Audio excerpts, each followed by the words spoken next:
Business is so different from the way you're taught. Our education system has taught us to approach things in a certain way, and it is not the way that works best for business. You're taught to get all the traffic lights green before you start. Whereas what's best in business is to learn by actually doing stuff. You do something, you get feedback on it. You do something else, you get feedback on it.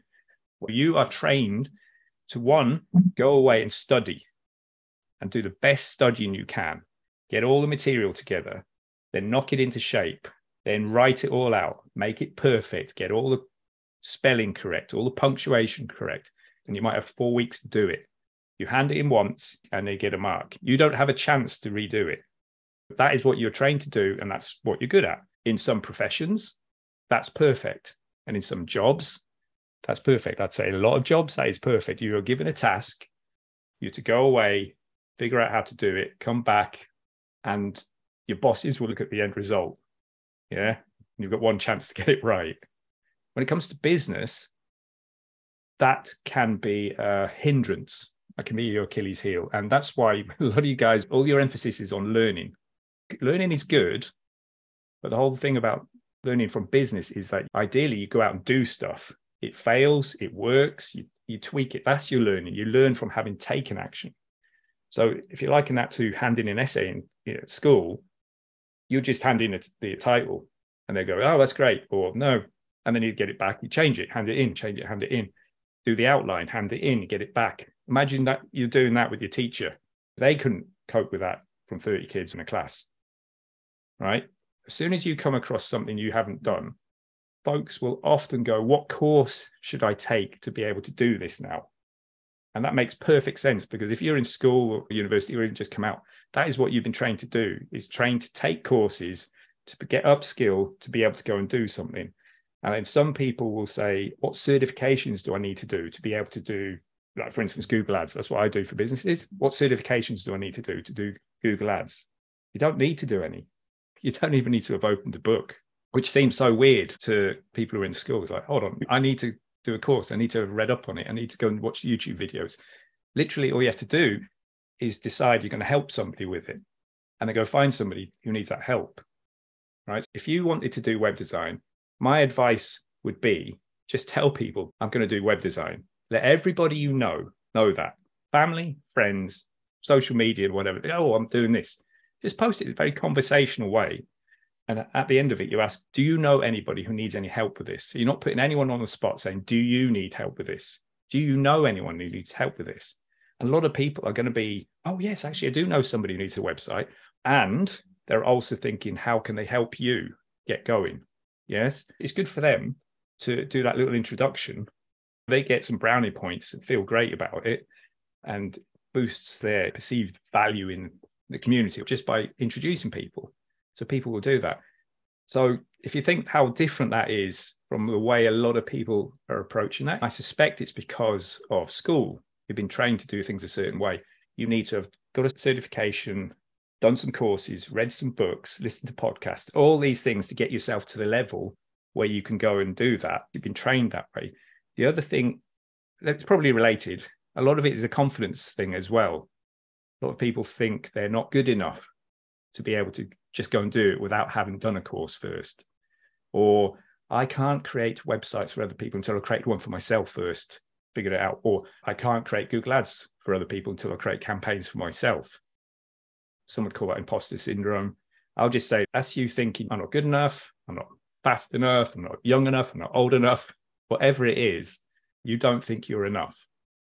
And that feeling of not thinking you're enough is what causes people to do lots of great things. It's caused the human race to go out and explore and expand and get into all these different places in the world and into the space and underwater, etc. But that can also cause you to not do things because you don't think you're ready. You don't think you're good enough. You don't think you're tall enough, fast enough, all this sort of stuff. Whenever you think you're not doing something because of that I'm not good enough gene, then just say to yourself, I am enough because I say I am. That's it. Whenever I find myself going, oh, I better do a course on this, or I need some help with that, and I think it's something I could just go and do, I literally just, I am enough because I say I am, and just get on with it. When you're in school, you're taught to do it a certain way. That is how you are judged, and you don't know any different. Bless you. How could you know different? How you've been taught to approach problems is to hit the books, take courses, ask tons of people, really, get it all written down the best you can, tons of research, every book under the sun.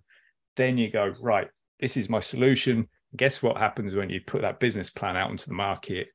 First thing that happens is tumbleweeds. The market doesn't care. And you're like, whoa. So that's why I just try to ask one simple little question that maybe just gets people pointing in a different way. And often my question is, how can you make a sale this week? How can you make a sale this week? You'll find a lot of people are building things. They're busy in their back cave. I need to build the website. It's going to take me 3 months to do that. Then I need to get the back end done, all the orders and all of this. And then they're asking the question, what happens if I get too many orders? Like, what software do you use to manage customer service, help desk? Like, have you had any sales yet? Have you spoke to anyone? They're like, no, I haven't. But I need to get all this sorted in case. It's like, well, that's you solving problems you haven't got yet. Overthinking is the art of solving problems you don't have.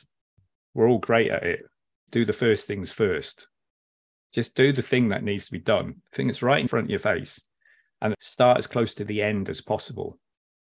All right. So if you're trying to get into conversation with people to maybe sell your video editing service to people, and you want to do it by getting into conversation, then if you're in a Facebook group or on LinkedIn or whatever, just get into conversation with people. Not figure out how to do it in a way it's non-spammy.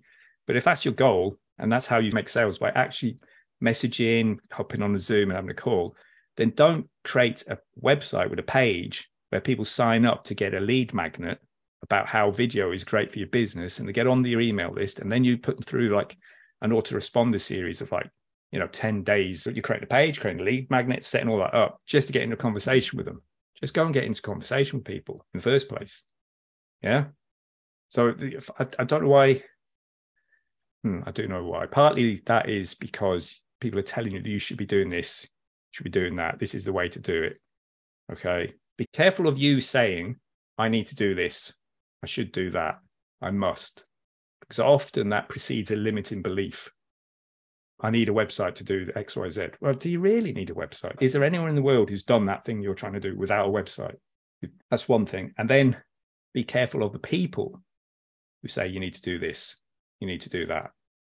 Often that's preceding their own limiting belief that they're putting onto you, or they're pushing their way of doing things onto you, subconsciously or consciously, whatever, maybe trying to sell you something.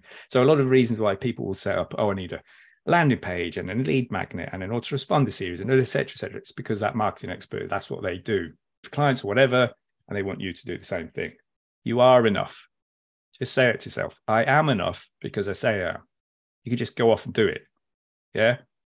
All those self-doubts, don't need them. Yeah. Just go off and do it.